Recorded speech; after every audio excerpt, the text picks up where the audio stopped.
Mereka boleh pakai seluar dalam, dia mandi di luar rumah.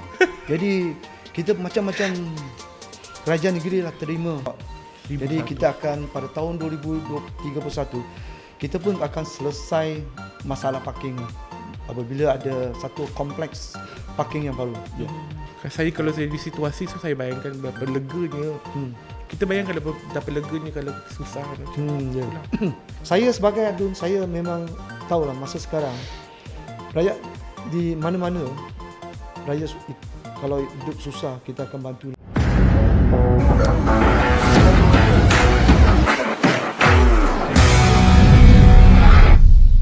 Assalamualaikum dan salam sejahtera, salam Melakaku, maju jaya, rakyat bahagia, menggamit dunia, bijak laksana tuah, berani laksana jebat. Salam Melaka, sayang rakyat, salam Malaysia Madani. Bersama saya Faiz Hassan, podcaster anda pada malam ini pada podcast Mana Lagi Melaka lah, edisi ke-41. Dan kepada anda di luar sana, jangan lupa untuk setia mengikuti kami di Facebook Melaka Hari Ini, YouTube Melaka TV dan stream kami di Spotify. Baiklah, pada malam yang mulia ini, malam yang penuh dengan indah ini, kita menerima tetamu yang saya rasa sangat-sangat penting dalam Melaka ni, di mana beliau merupakan seorang figura yang disayangi jugalah oleh rakyat Melaka sendiri, iaitu yang berhormat Exco Kesihatan Sumber Manusia dan Perpaduan Negeri Melaka menangkap ahli Dewan Undangan Negeri Adun Macap Jaya, iaitu Datuk Wee Hee Sem. Datuk, terima kasih Datuk kerana sudi bersama kami pada malam ini di podcast Mana Lagi Melaka lah, YB. Terima kasih, YB. Okey, YB, kita tak nak berlengahkan masa kerana banyak lagi topik-topik yang kita akan bincangkan pada malam ni, iaitu antaranya perkembangan di kawasan Macap Jaya itu sendiri dan juga fokus kepada isu-isu rakyat yang sering menjadi perbualan untuk rakyat Melaka sendiri, dan yang paling penting pembangunan dan juga beberapa perkara yang mendapat perhatian rakyat di negeri Melaka. Dan YB, kita teruskan dengan segmen pertama kita pada podcast malam ni. Sebelum kita mulakan dengan podcast malam ni, kita mulakan dengan game dulu, YB. Main game boleh? Saya suka main game. Game ni mudah je, YB. Game ni kita namakan sebagai mitos atau fakta. Jadi YB kena jawab dengan pantas sama ada itu mitos atau fakta. Saya akan bagi satu statement ni dengan saya akan cakap laju, YB kena cakap dengan laju, dengan pantas. Boleh, YB? Okey, kita mulakan dengan game pertama. Okey, YB ready YB? Dia ready Okey. Ready, 1 2 3. Hostel Melaka semakin sesak. Mitos. Okey. Keperluan fasiliti kesihatan semakin meningkat. Jawapan dia mitos atau fakta? Fakta. Okey. Okeylah soalan YB. Pembinaan hostel baru memang diperlukan. Ya, fakta. Fakta. Okey. Baik, betul. Baik, menyebut tentang Hospital Melaka lah YB kan. Kita melihat Hospital Melaka ni memang satu keperluan untuk rakyat Melaka kan, YB. Jadi mungkin YB Datuk melihat apa sebenarnya keperluan utama sehingga cadangan hostel baru ni diwujudkan YB sendiri. Okey, salam sejahtera, salam Melakaku maju jaya, rakyat bahagia, menggamit dunia, bijak laksana tuah, berani laksana jebat. Salam Melaka sayang rakyat dan salam MHI. Itu dia. Okey. Salam MHI. Saya untuk pembinaan hospital yang WCC kamu tanya dia memang dia sudah dilulus pada MK 12 RP ketiga pada tahun 2022. Pada masa tu mesyuarat, lepas tu dia ada datang lawatan tapak, lepas tu dia ada mesyuarat macam-macam lah, termasuk dia ada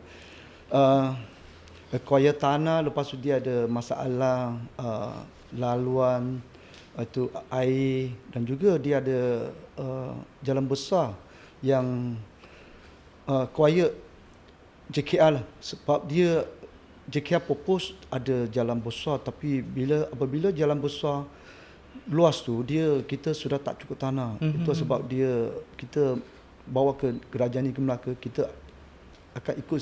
Jadi reserve kita kurangkan. Jadi pun ada ambil masa lah. Selain tu pun sudah pada Kementerian Kesihatan dan juga Kementerian Kerja Raya lah. Sebab dia ni bukan kuasa kerajaan negeri Melaka atas pembinaan WCC. Jadi dia ambil masa panjang lah. Saya baru-baru ni kita dapat beritahu dia perkembangan pembinaan tu, dia sudah masuk tender. Jadi dia kalau tak jalan lancar, dia akan ada penyerahan SST pada bulan September 2026. Jadi menteri pun ada lawatan kerja rasmi pada minggu lepas, iaitu Jumaat sampai hari Ahad. Saya pun sudah ikut menteri lah selama 3 hari ini. Yang menteri pun sudah umum dalam sidang media. Kalau serahan pada SST pada bulan September, akan mula dia punya tapak, dia akan mula masuk tapak lah pada bulan 10 lah. Bulan 10 Oktober ni lah. Jadi rakyat Melaka akan tanya bila akan bina. Ini sudah masuk final lah. Pagi ni saya pun ada terima satu macam dalam sosial media lah.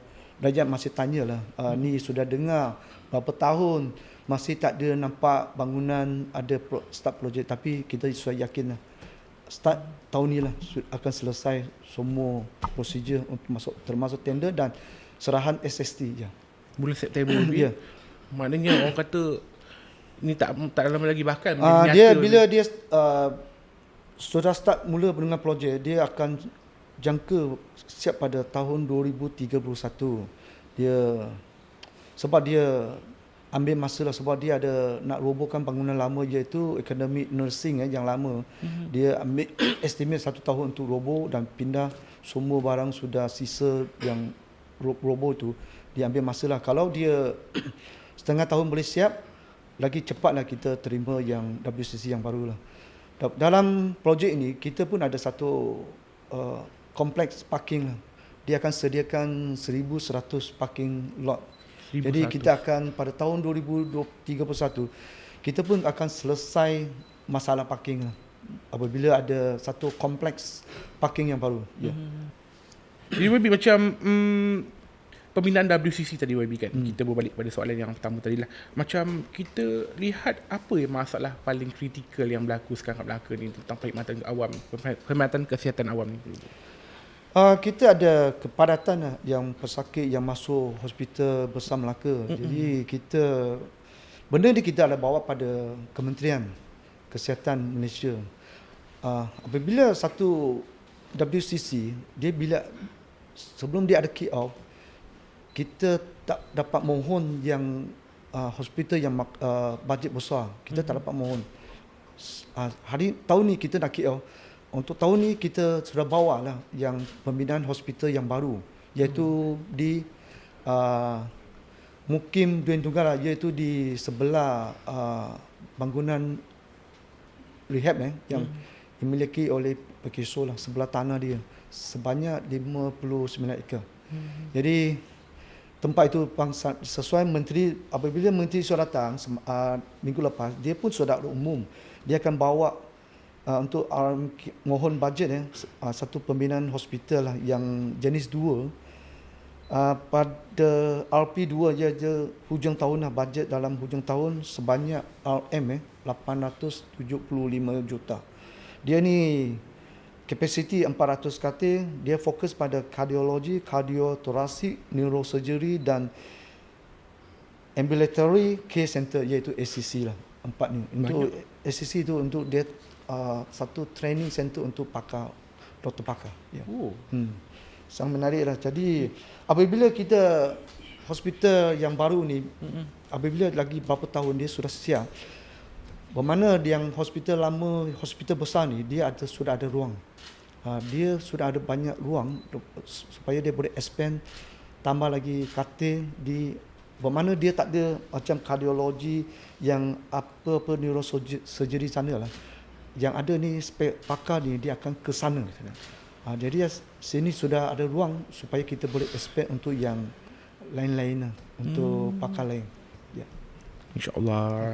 Baby, sekarang ni kita banyak lagi ni kita baru berbicara tentang aspek kesihatan di Melaka. Mungkin portfolio YB banyak lagi portfolio lain. Mungkin lepas ni kita akan bincang lagi sedikit lah YB sebelum kita berbincang kepada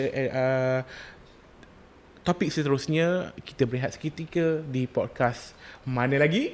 Melaka.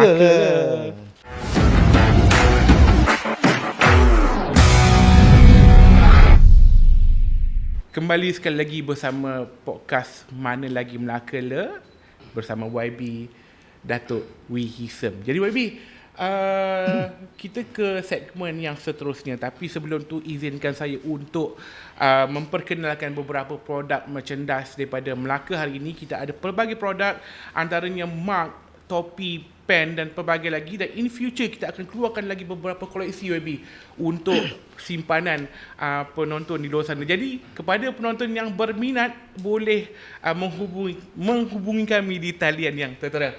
Okay baby, sebelum kita memasuki ke segmen yang kedua baby, kita menyentuh lagi aspek portfolio baby lagi sikit lah. Jadi kita nak main lagi satu game, boleh tak baby? Oh, okay. Dia suka main game. Baby suka main game Okay baby, game ni lah baby, kita namakan sebagai Hanya Satu. Okay baby, Hanya Satu ni saya akan bagi satu situasi, YB hanya ungkapkan dalam satu perkataan saja. Boleh? Apa-apa, anything. It could be anything, tapi YB boleh huraikan satu perkataan dia tentang benda tu. YB? Ready Saya cuba. Okay, cuba. Rakyat Melaka. Anak muda. Anak muda tersayang. Macap Jaya. Melestarikan Macap Jaya. Okay dah YB, kita teruskan dengan masuklah segmen yang seterusnya YB. Soalan yang berikutnya iaitu tadi kita dah menyentuh aspek kesihatan. Jadi hari ini saya ada menarik sikit YB tentang baru-baru ini pelaksanaan tentang orang kata Central Labour Quarters, orang kata pusat penginapan pekerja asing berpusat ni. Jadi YB dengan pelaksanaan CLQ ni sendiri, mungkin apa objektif dia dan kenapa perlu ada CLQ kat Melaka ni YB? Sebelum ni memang setiap negeri, kerajaan negeri mereka akan terima banyak aduan yang kacau ganggu jiran. Mungkin ada yang pekerja asing yang duduk dalam rumah teres, taman kan. Aspek ketenteraman YB ya, dia memang kebersihan. Ada gaduh, lepas tu ada minum, sudah mabuk. Macam tu sekali. Dan juga dia ada mandi pakai, masa tu mandi dekat luar rumah. Macam luar rumah lah. Bila mereka duduk ramai orang, apabila mereka nak cepat, mereka boleh pakai seluar dalam, mereka mandi di luar rumah. Jadi kita macam-macam kerajaan negeri lah terima. Bukan kerajaan negeri Melaka saja, satu Malaysia. Jadi beberapa tahun lepas, KPKT pun sudah turun dan Plan Malaysia, mereka sudah turun satu dasar baru. Setiap negeri kerajaan mereka kena tengok balik supaya mereka ada satu mekanisme untuk wujudkan satu Central Labour Quarter, iaitu pusat penginapan pekerja pusat lah. Jadi untuk nak boleh kontrol lah pekerja supaya dia ada semua berkumpul satu tempat lah.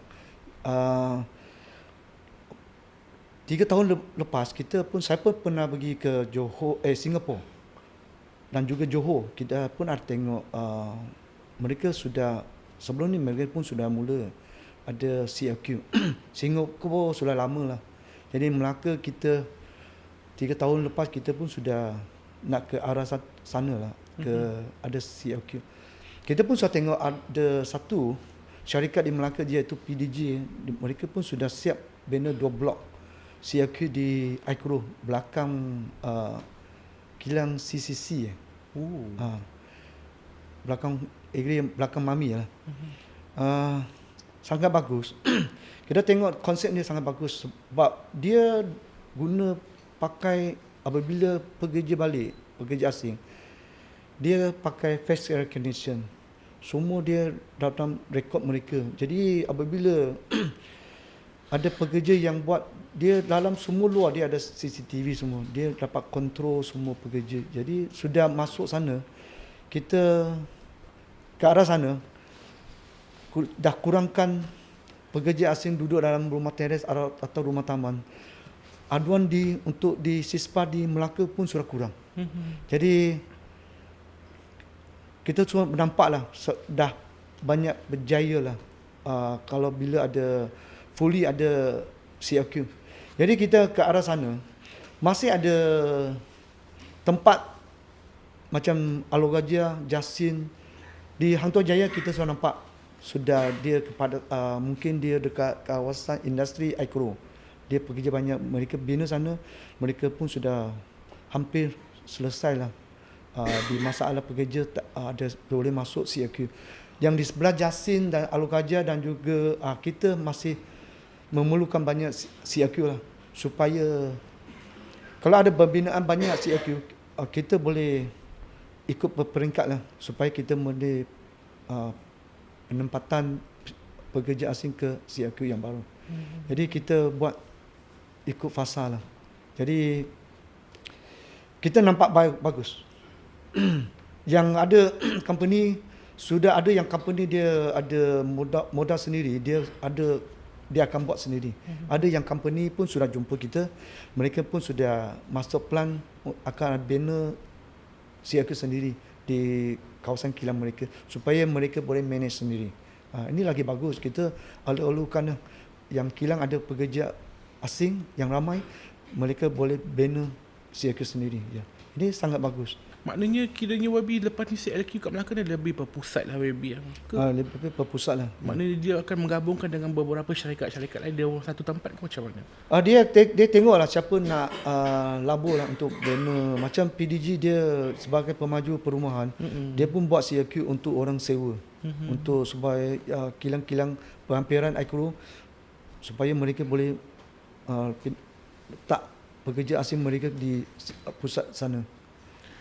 Macam lebih kalau mereka sebelum ni menempatkan pekerja-pekerja asing di taman-taman perumahan, di blok-blok kedai, ada sebarang isu yang mengganggu gugat ketenteraman awam ke atau aspek keselamatan? Sebelum kita ada CLQ atau TLQ, memang kita terima banyak aduan. Dan bila ada TLQ dan CLQ, kita masa sekarang kita macam PBT atau CISPA, dalam aduan CISPA kita semakin kurang lah orang yang buat aduan mengenai yang saya sebut tadi lah, macam ganggu pada ketenteraman, lepas tu kebersihan, dan juga yang mandi di luar rumah, macam tu lah, semua sudah semakin kurang lah. Sebab mereka yang pekerja asing duduk dalam taman dah sangat kurang. Dah kurang lah YB. Maknanya isu jenayah tu macam mana? Memang lihat macam mana? Jenayah pun sudah nampak kurang lah, sebab mereka sudah duduk di penginapan yang berpusat semakin banyak. Jadi kita dapat kawal lah, sebab PDRM pun sentiasa ada ronda di kawasan sana. Jadi mereka pun ada semua CCTV lah. Jadi okey lah, kita tengok setakat ni apabila ada CLQ, aduan semakin kurang. Okey, itu tentang CLQ YB. Saya rasa pelaksanaan tu memang wajar YB kan, sebab kita lah Melaka pun menerima negeri orang kata sektor perindustrian tu agak besar juga Melaka YB kan. So CLQ tu orang kata memang dia untuk menjaga kesejahteraan rakyat Melaka. Jadi kita pun ambil berat aduan rakyat Melaka. Jadi kita kena kurangkan banyak aduan lah kalau dari pekerja asing lah. Mereka yang buat macam ganggu pada rakyat Melaka lah, yang juga tadi apa yang saya sebut lah, yang ada minum, ada yang cuti bila mereka tak ada cuti panjang. Kalau masih dulu mereka duduk di rumah taman, apabila mereka ada cuti panjang, kilang tak buka masa tu cuti panjang, mereka akan buat bising pada jiran mereka lah. Jadi sangat bagus lah apabila mereka ada satu pusat penginapan untuk mereka. Berpusat. Jadi kita dah selesai banyak masalah rakyat lah. Ya. Okay, menarik tu Wabi. Okay Wabi, tadi kita bercerita tentang CLQ Wabi. Sekarang kita berubah kepada topik lain, yang mana tentang kita sebagai rakyat Malaysia. Kita sebagai rakyat Malaysia, kita perlu berpegang pada prinsip rukun negara. Saya rasa dengan penganjuran yang bakal dianjurkan ni nanti, iaitu pertandingan pidato rukun negara ni Wabi, saya rasa sedikit sebanyak mampu menyuntik terutama kepada gerangan generasi muda kat luar sana tu untuk tahu apa itu prinsip rukun negara. Sebab sekarang orang ramai lari pada prinsip tu sendiri. Jadi Wabi, kita nak sebut tentang pertandingan pidato rukun negara ni Wabi. Mungkin tak lama lagi ada pertandingan ni. Mungkin apa kelainan, apa tu konsep yang nak diperkenalkan kepada rakyat sendiri Wabi? Kerajaan Negeri Melaka, kita ada anjurkan satu tahun ni kita akan masuk lah tahun ke-6 kita anjur pertandingan pidato piada TYT lah. Tahun ke-6 Tahun ke-6. Sebelum ni TYT yang bagi kita idea lah untuk supaya ada pertandingan pidato, nak menekankan perpaduan rakyat Melaka lah. Jadi Kerajaan Negeri Melaka atas kepimpinan Ketua Menteri Melaka iaitu Datuk Seri Utamalah Abdul Robin Yusof, kita pun Kerajaan Melaka pun ada bagi peruntukan lah, supaya kita ada menganjurkan pertandingan pidato supaya kita nak menekankan pada anak muda lah kita, supaya kena lebih faham lah apa itu rukun negara, dan juga kita berpegang pada prinsip, dan juga kita nak bawa pada waris-waris ni supaya mereka lebih faham lah pada rukun negara. Jadi mungkin sasaran tu tahun ni berapa? Kita ada 5 kategori. Kita pun sudah mencecah tahun lepas kita ada 11,200 lebih. 11,000? Ya. Keseluruhan? Ya. Okey. Sangat tinggi ya kita punya rekod. Jadi tahun ni TYT iaitu bagi kita satu target yang baru lah, supaya kita ada target supaya kita boleh melebihi 12,000 lah. 12,000. Satu kerja yang sangat mencabar lah. Masih dibuka? Masih buka. Sampai kita bila? Akan tutup pada bulan Julai. Ya. Jadi kepada penonton di luar sana yang berkesempatan, yang minat berbicara petah dalam bertutur kata, bolehlah sertai ke pertandingan pidato rukun negara yang masih dibuka. Maknanya penyertaan tu boleh hantar secara online. Masih buka. Kita link masih ada lagi. Dia boleh hantar video. Ya. Okay, Wabi, jadi kita dah bercakap tentang kesihatan. Kita dah bercakap tentang CLQ itu sendiri. Kita dah bercakap tentang pidato, prinsip rukun negara itu sendiri. Jadi kita nak menyentuh sikit tentang masyarakat ataupun rakyat di Dun Macap Jaya dah, Wabi. Tapi sebelum tu kita nak kupas segmen tentang Macap Jaya ni. Kita berehat seketika. Kita kembali selepas ini bersama saya Faiz Hassan dan Datuk Wihisem di podcast Mana Lagi? Melaka.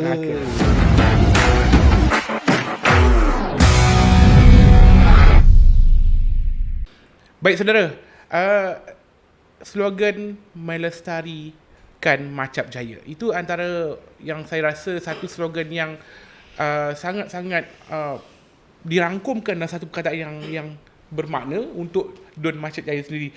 Tapi Wabi, kita sekarang kita beralih kepada topik lain, iaitu topik di kawasan Dewan Undangan Negeri Dun Macap Jaya itu sendiri, Wabi. Yeah. Jadi Wabi, kita lihat Wabi dah memegang jawatan sebagai Exco Kesihatan Semua Manusia dan Perpaduan, memegang pula jawatan kepada ADUN.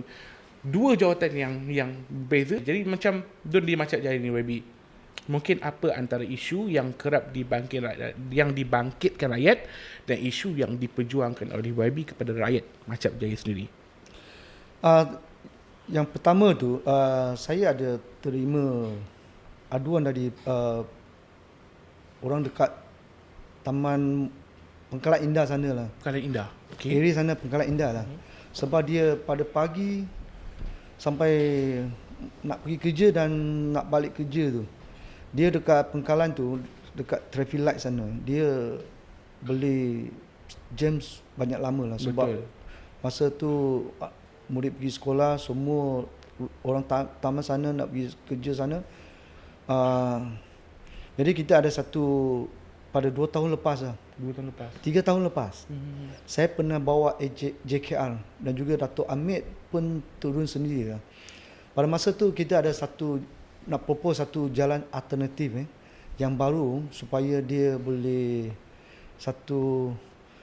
membeli nak selesailah trafik yang sangat jam di Pengkalan Indah. Jadi kita ada satu jalan alternatif. Kita pun sudah bawa pada rolling plan yang 2 tahun lepas. Okey. Itu jalan tu dari dekat Macam Ombu ke Pengkalan Indah. Dia tengah-tengah tu. Supaya dia jalan tu dia boleh sampai Palik Melana sana, terus ke Pantai Belimbing sana. Kita propose satu jalan baru lah. Untuk tahun ni kita pun sudah jumpa YB Dato' Fairu bersama saya. Dia sebagai pengerusi parlimen sana. Kita pernah duduk Ketua Menteri Melaka. Ketua Menteri pun setujulah.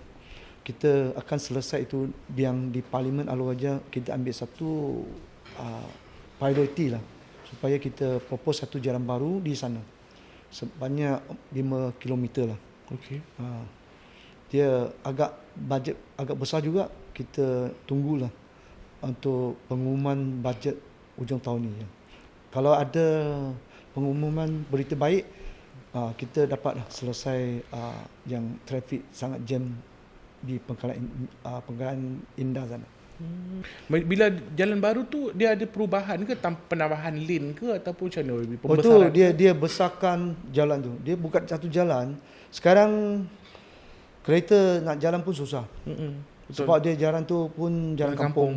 Dia pun jalan tak berapa cantik, elok lah. Lepas tu apabila dia ada jalan baru, yang kuari punya lori dia pun boleh keluar sini. Dia pun sudah jimat jarak dia.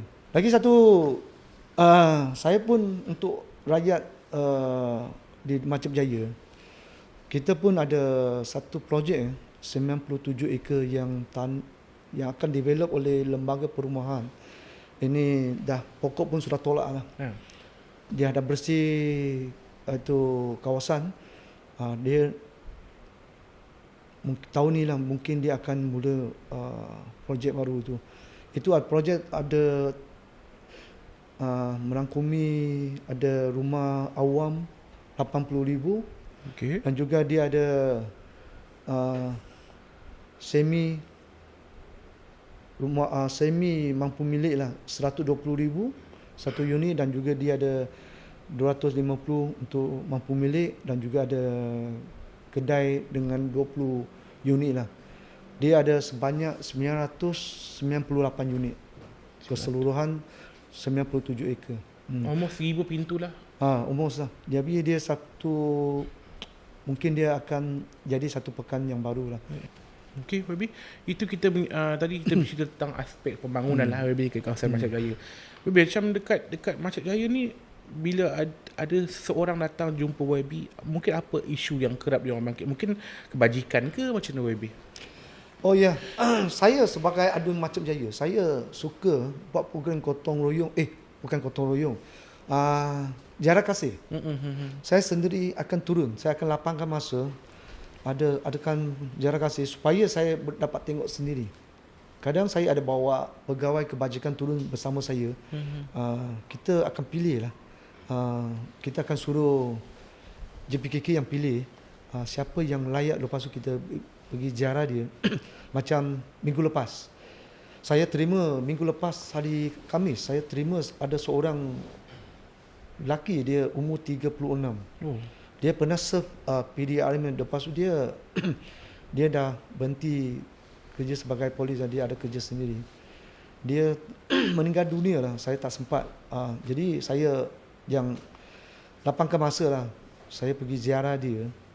Pada masa sebelum saya turun, saya dengar lah, dia ada seorang isteri dan juga 5 anak yang kecil lagi lah. Saya nak sendiri pergi tengok lah. Sebab saya tengok dia mesti orang susah lah. Saya betul-betul tengok rumah dia, saya tanya dia, rumah ni sewa? Betul, dia cakap sewa. Dia kerja di satu kedai asam pedas di Alor. Gaji macam mana? Dia jaga kerja hari, kira hari. Dia RM50 sehari. Allah. Dia nak bayar rumah tu sewa RM480. Jadi saya cakap, pada masa akan datang, dia suami tak ada. Dia memang hidup sangat dengan keadaan susah lah. Saya pun arahkan pegawai kebajikan tu, you kena bantu dia dengan bukan dapat RM600. At least dia 5 anak, 3 orang anak tu sekolah. Darjah 6, darjah 4 dan darjah 1. Sekolah rendah lagi. 2 anak belum sekolah lagi. Saya cakap, wah, dia nak kerja, siapa nak jaga anak? Betul. Jadi saya cakap, you kena bantu dia supaya dia dapat at least RM1,000 lah untuk setiap bulan. Tadi saya datang broadcast ini, saya dapat berita baik lah. Pegawai kebajikan turun semalam. Mereka pun bagi kit makanan dan bagi dia tunai untuk bulan 6 lah, RM300. Lepas tu dia cakap kebajikan soal lulus untuk bantuan dia bulanan, mereka akan mula bayar dia bulan 7 Julai RM1,000 sebulan. Jadi dapat bantulah. Tapi saya akan usahalah, akan minta Maim bantu dia dan juga Tapem Negeri Melaka. Saya pun sudah call pengarah Tapem juga. Saya pun dah bagi maklumat, dia akan turun, nanti dia akan ajak saya lah. Saya sebagai adun, saya memang tahulah masa sekarang rakyat di mana-mana, rakyat kalau hidup susah, kita akan bantulah melalui Japlung kita, dan juga kita akan bantu dia dapat bantuan kebajikan. Saya dapat tengok sendiri. Kalau saya di situasi tu, saya bayangkan berapa leganya. Kita bayangkan berapa leganya kalau kita susah kan, macam pulang. Jadi Webi, dari sepanjang pengalaman menjadi wakil rakyat ni, mungkin orang kata apa yang YB Datuk sendiri belajar tentang apa itu erti tanggungjawab sebagai wakil rakyat itu sendiri? Oh ya, tanggungjawab saya, kita kalau seberapa banyak yang kita selesai atau kita bantu, itulah pengundi akan balas dengan sokongan mereka pada election yang akan datang untuk kita. Dia akan menilai sendiri apa yang kita buat pada mereka. Inilah masa 5 tahun sekali election, kita serah kuasa pada rakyat. Itulah rakyat punya kuasa. Okey, baik. Webi, kita sekarang dah sampai ke penghujung rancangan. Saya rasa banyak benda yang saya nak bincang, nak borak dengan Webi, tapi kekangan podcast kita 30 minit saja pada malam ni. Mungkin in future lah kita boleh jumpa lagi Webi ya. Boleh. Kalau bila masa ada nak broadcast, boleh dah call saya. Saya sedia, saya akan lapangkan masa saya. Terima kasih YB kerana sudi melapangkan masa, meluangkan masa bersama kami di podcast Mana Lagi Melaka pada malam ini. Baik, saya rasa itu sahaja perbualan kita bersama dengan Datuk yang berhormat, Datuk Wee Hee Sem, merupakan Exco Kesihatan Sumber Manusia dan Perpaduan Negeri Melaka, merangkap ahli Dewan Undangan Negeri Adun Macap Jaya. Dan terima kasih. Saya nanti sebelum utama saya di sini, saya nak ambil kesempatan ucap terima kasih pada MSI lah. Sebab MSI selalu memberi satu berita yang pantas dan baik pada rakyat Melaka. Terima kasih. Mereka kerja memang kerja siang malam lah. Saya memang terpuji mereka lah. Sebab MSI ni selalu bantu Dun Macap Jaya untuk broadcast dan bawa berita yang terkini kepada rakyat di Dun Macap Jaya. Okey, budak-budak MSI, keep it up, don't give up. Okey, Bibi. Terima kasih Bibi sekali lagi, Bibi. Alright, terima kasih. Terima kasih juga kepada penonton di luar sana yang setia bersama kami di Melaka hari ini, dan sekali lagi jangan lupa untuk follow kami di Facebook Melaka hari ini, YouTube Melaka TV, dan stream kami di Spotify. Sekian saja saya Fahri Hassan bersama dengan Webi Wihism di podcast Mana Lagi Melaka lah. Mereka boleh pakai seluar dalam, dia pun mandi di luar rumah. Jadi kita macam-macam kerajaan negeri lah terima. Jadi kita akan pada tahun 2031 kita pun akan selesai masalah parking apabila ada satu kompleks parking yang baru. Saya kalau saya di situasi tu, saya bayangkan berapa leganya. Kita bayangkan berapa leganya kalau susah. Ya. Saya sebagai adun, saya memang tahulah masa sekarang rakyat di mana-mana, rakyat kalau hidup susah kita akan bantu.